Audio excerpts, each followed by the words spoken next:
একটা প্রবাসী ছেলে যখন বিয়ে করে তার নতুন বউটাকে বাড়িতে রেখে প্রবাসে চলে যায়, তখন বাড়ির লোকজন ওই বউটাকে কাজের বেডি মনে করে। অপর প্রান্ত থেকে প্রবাসী ছেলেটা যখন তার পরিবারের লোকজনদেরকে বোঝায় সে তার 14 গোষ্ঠী ছেড়ে আমাদের পরিবারে এসেছে, একটু খেয়াল রেখো, তখনই ছেলেটার শুনতে হয় বউ পেয়ে এখন আমাদের ভুলে গেছে। বউটার সাথে যদি একটু বেশিক্ষণ ধরে কথা বলা হয় তাহলে প্রবাসী বউটার শুনতে হয় সে নাকি তাদের ছেলেকে তাবিজ করেছে।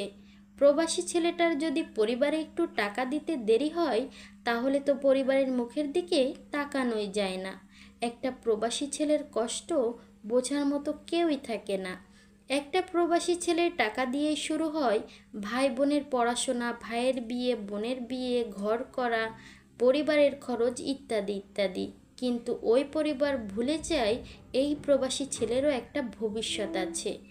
প্রবাসী ছেলেরা সারাটা জীবন কঠোর পরিশ্রম করার পরও বড়সড় একটা প্রশ্ন মনের ভিতর থেকেই যায়, সারাটা জীবন বিদেশ করে করলিটা কি? কিন্তু এই প্রশ্নের উত্তর তাদের জানা থাকে না, আর যদিও জানা থাকে বলা নিষেধ। এটাই হচ্ছে প্রবাসীদের জীবন।